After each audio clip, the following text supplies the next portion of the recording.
Salut les amis et bienvenue sur la chaîne Fish and Trip Hauts-de-France. Aujourd'hui vidéo un petit peu spéciale, un peu particulière. Je vais vous faire une vidéo pour vous présenter mon matériel, le matériel principalement utilisé en 2019. Mais pour commencer, je vais vous parler un peu de moi. Donc moi, pour vous donner une idée, j'ai 37 ans, je suis commercial sédentaire dans la vie et j'ai la passion de la pêche depuis que je suis tout petit. C'est mon père qui m'a donné cette passion, donc ça a commencé avec la pêche au blanc. C'est ce que mon père pratiquait principalement. Donc j'ai fait ma petite expérience dans la pêche au blanc, j'ai pêché avec le paternel. Ça a été très bon moment. Ensuite est venue l'idée de me mettre à la carpe. Donc j'ai commencé par la carpe en batterie que j'ai pêché pendant presque 8 ans. J'ai eu la sensation d'avoir fait le tour. Donc de ce fait, je me suis lancé dans la pêche à la carpe au cou. Une passion qui m'a bien plu. Puisque je trouvais ça super sportif et tout, et je me suis bien éclaté. Et comme pour la carpe en batterie, en fait, j'ai eu l'impression d'avoir bien pêché dans ce domaine-là, et j'ai eu cette envie de changer. Et donc j'ai changé, et je suis parti dans la pêche au carnassier que j'ai commencé en 2016. En 2016, mais qui n'a pas duré bien longtemps, puisque pour des raisons professionnelles, j'ai pas pu continuer. De ce fait, là en 2019, j'ai décidé de reprendre parce que j'ai plus de temps avec mon travail, avec ce que j'ai à faire en général. J'ai un peu plus de temps pour moi pour pêcher et je voulais partager tout ça en vidéo. Donc le but de cette vidéo, présentation matérielle pour commencer. Donc canne, moulinet, le sac à dos que j'utilise. Dans un deuxième temps, je vais vous présenter les leurres. Donc leurres souples, leurres dures, big bait, ce que j'ai prévu avec le matériel canne et moulinet correspondant. Et donc sans plus attendre, on va commencer avec le matériel. Donc je vais vous présenter mes trois cannes qui se complètent en fait dans les grammages. On va commencer avec la plus petite. Donc on est sur un combo Wixom 5 de chez Caperlan en 2 10 grammes. C'est une canne qui me plaît beaucoup, de par ses sensations, de par les avantages qu'elle m'apporte. Je vous la montre un petit peu, hein. Je la trouve super jolie. Voilà. Elle est montée avec un petit moulinet Sienna en 2000 qui fait largement le boulot en fait pour du light. Donc ça c'est la première canne, celle avec laquelle je pêche forcément le plus souvent. En deuxième canne, je suis parti sur un combo un petit peu plus lourd qui passe un peu partout, on va dire du tout venant. C'est une 5,25 grammes. Donc c'est une canne que j'ai échangée avec un ami, puisque j'avais une 0,55 mais que je trouvais beaucoup trop souple à l'époque.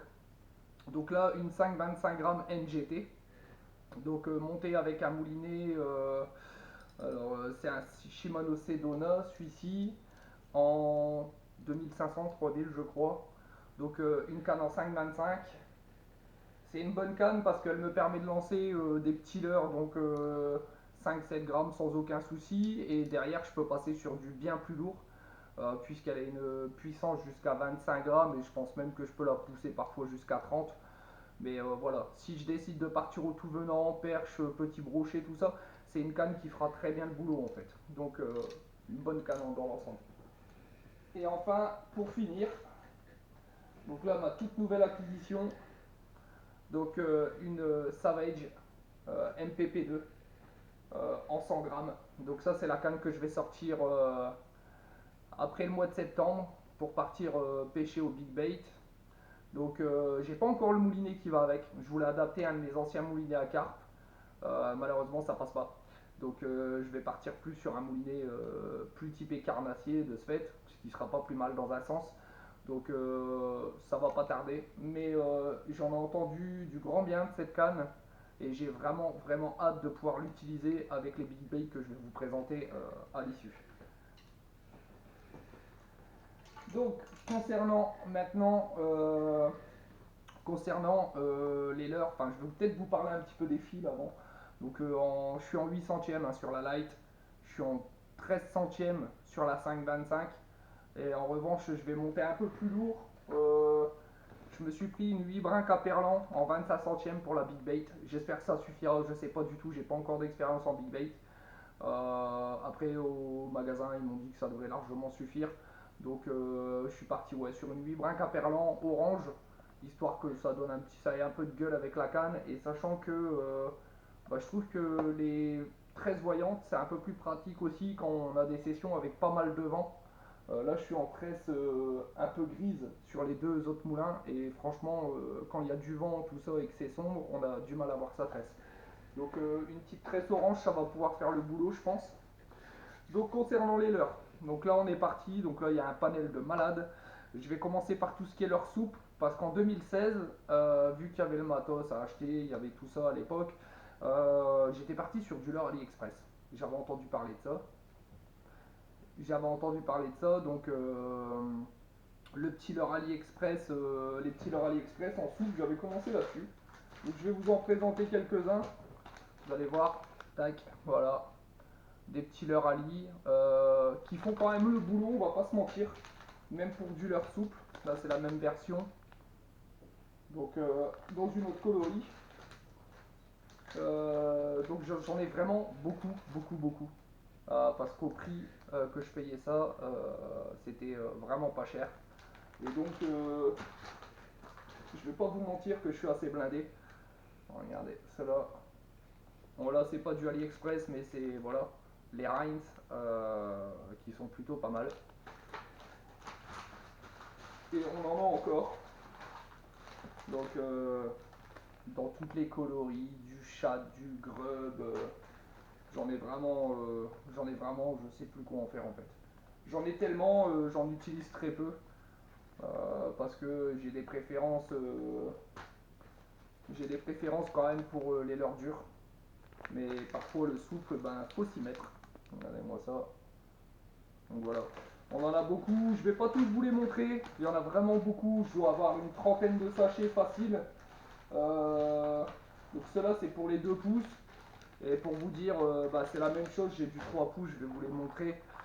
Parce que je stocke tout ça dans des petites boîtes comme ça, Caperlan, que je trouve super pratique.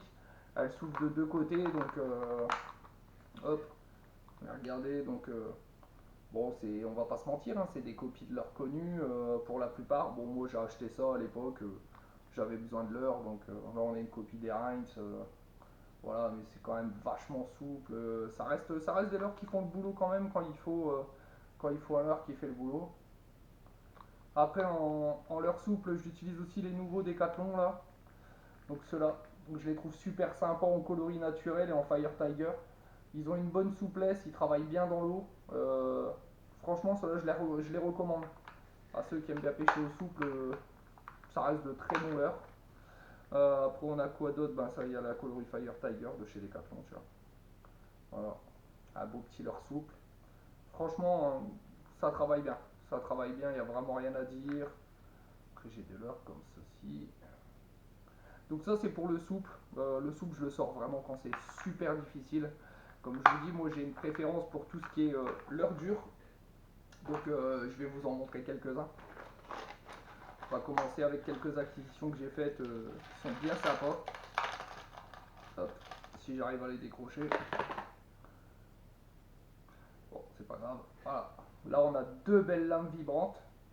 Donc, lame vibrante Sakura, une en holo et une en Fire Tiger. Donc, pas encore testé, parce qu'il n'y a pas longtemps que je les ai. Mais je pense que ça va clairement faire le boulot. Clairement, ouais, ça va faire le travail.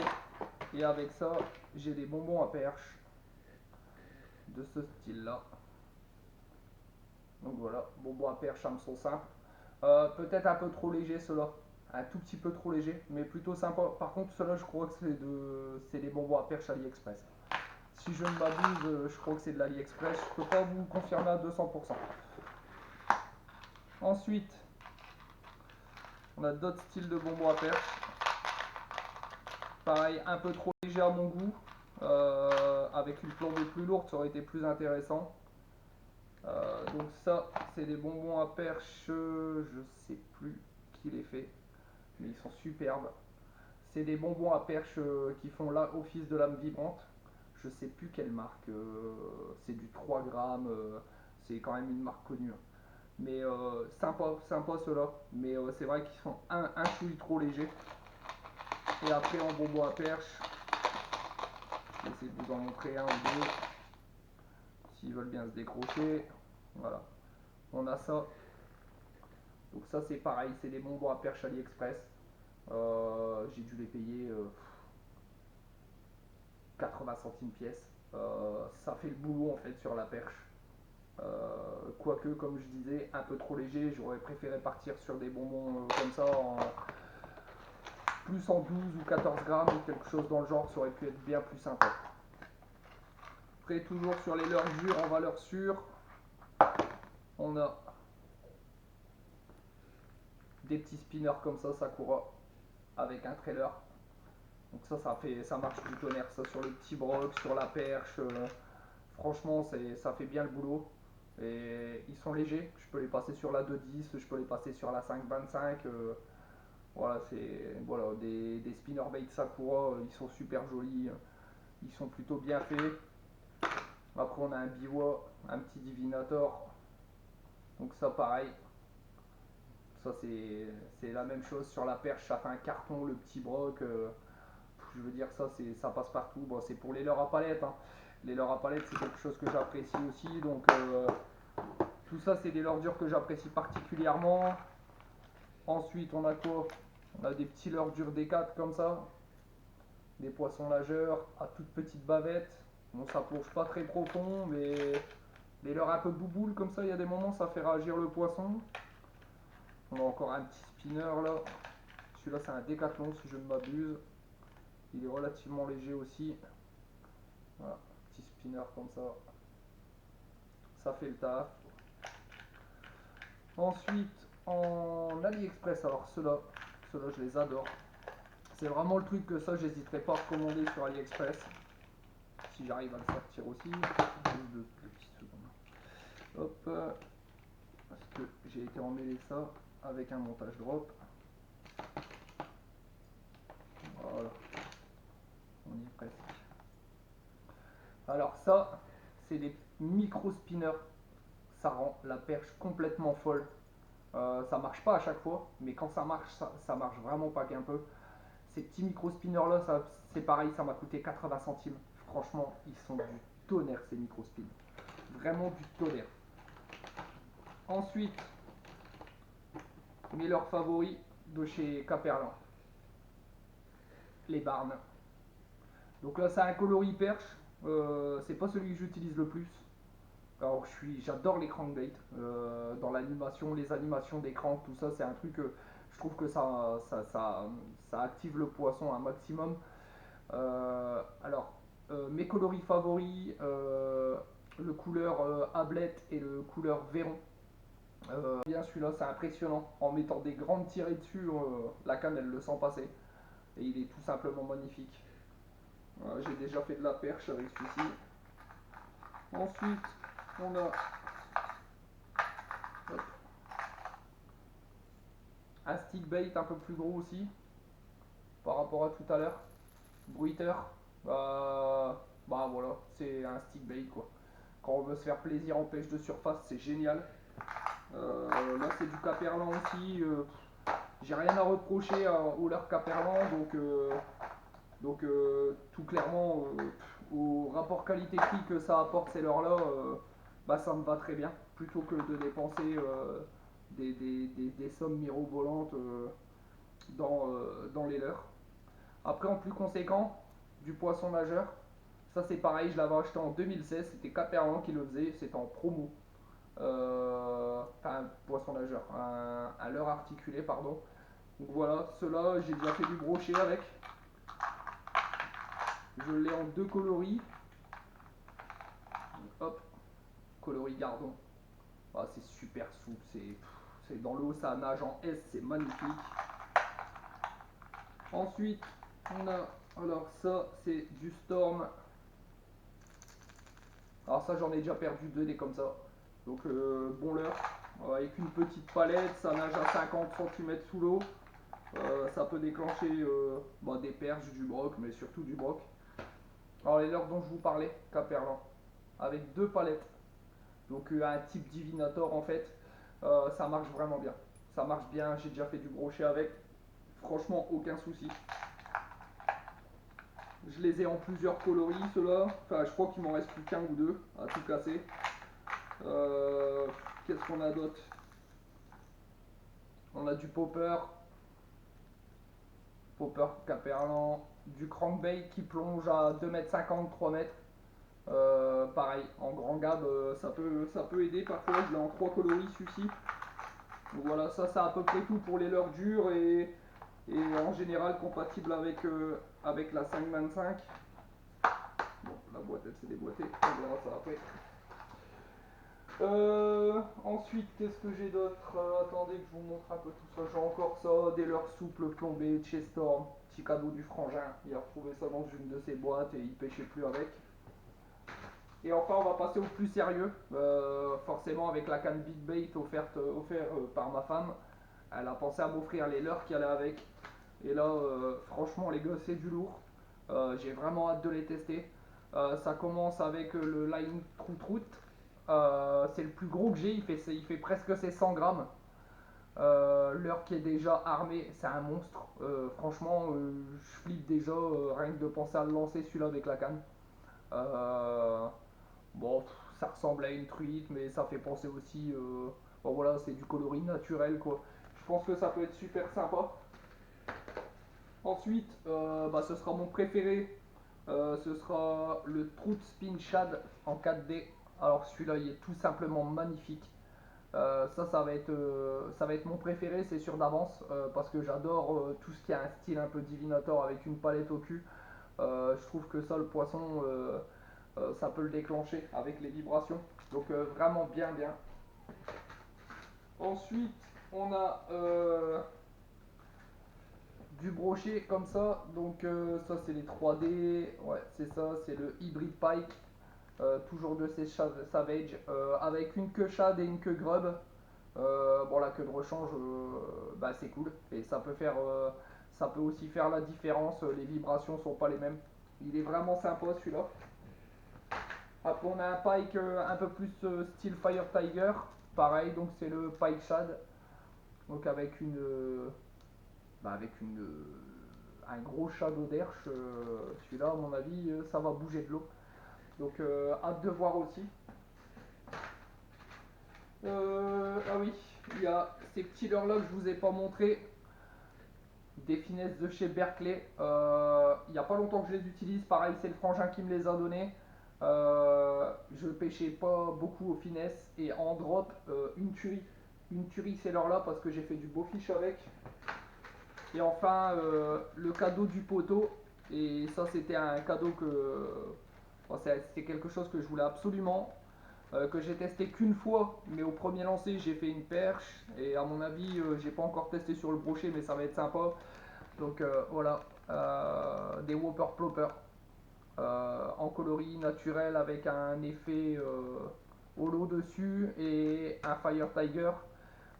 Franchement, c'est l'horloge, je les voulais absolument. C'est impressionnant de voir ce que ça fait dans l'eau.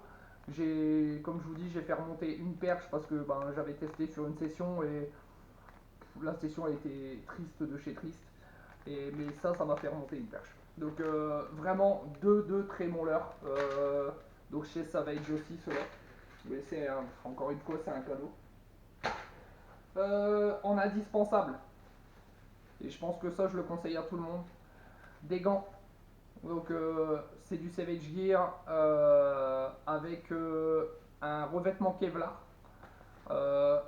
pour le broc. Je pense que ça fait toujours plaisir d'avoir une paire de gants comme ça. Quand je vois le nombre de gars qui ont déjà été aux urgences parce qu'en attrapant le brochet, ils se sont tailladés la main ou ils se prennent un hameçon ou un truc comme ça. Franchement, indispensable. En autre indispensable, couteau. Ça, clairement, j'aime bien avoir ça sur moi. Je préfère utiliser mon couteau que mes ciseaux la plupart du temps. C'est un bon petit couteau qui est pratique dans plein de situations pour couper le fil, voilà. C'est un couteau qu'on m'avait filé à l'époque quand je pêchais à la carpe. Franchement, je m'en sers très très souvent. Et un autre énorme indispensable, c'est le sac. Voilà. Alors le sac de chez Caperlan avec deux pochettes qui sont posés à l'avant, donc en harnais, et le sac à dos derrière pour mettre tout le nécessaire. Il est super confortable ce sac, mais vraiment super confortable, avec un système d'aimant dessus pour les puisettes. Donc ça c'est bon, forcément je l'ai acheté à part. Franchement, depuis que je l'ai, ça me change la vie dans la pêche au carmin. Parce que, bon, comme je vous ai dit, j'ai pas beaucoup d'expérience. Donc, limite, je préfère partir avec presque tout mon matos en général. Même si j'ai acheté de quoi faire des pêches plus rapides et plus souples. Voilà, ça reste pratique. Un petit compteur à poisson, mais je l'utilise pas, bah, très rarement. Et un petit mètre Water Queen que j'ai eu chez Decathlon aussi. Il est super pratique. Franchement, il est discret et tout, ça se replie tout seul. Euh, bon voilà, quand on veut mesurer le poisson, mais la plupart du temps, quand j'ai un beau poisson, je suis tellement content que je vais le remettre à l'eau. Et je pense pas le mesurer. Donc voilà, on a fait un peu le tour sur tout mon matos en général. Je vous ai présenté vraiment tout ça succinctement. Euh, N'hésitez pas à laisser des commentaires, à me donner votre avis sur le matériel, sur tout ça. Même si éventuellement vous auriez un conseil à me donner pour un bon petit moulinet pour la Savage Gear 100 grammes, je suis preneur. Je pars dans l'optique de partir sur un moulinet en 4000 sur un budget de maximum 100 balles. Je pense c'est largement suffisant pour un moulin. Si vous avez une idée pour un bon petit moulinet à coller là-dessus pour le big bait, je suis preneur. Et n'hésitez pas à me donner vos avis sur les leurres en général, ce que vous aimez utiliser. Euh, Si vous pêchez dans mon secteur ou même dans d'autres secteurs, peu importe, n'hésitez pas à donner un maximum d'infos. Voilà, allez, bah les amis, je vous dis à plus tard, à bientôt sur la chaîne Fish and Tripod France. Et j'espère, bah, on se reverra très bientôt, puisque sur les prochaines sessions, je vous ressortirai une petite vidéo. Allez, salut, bye les gars.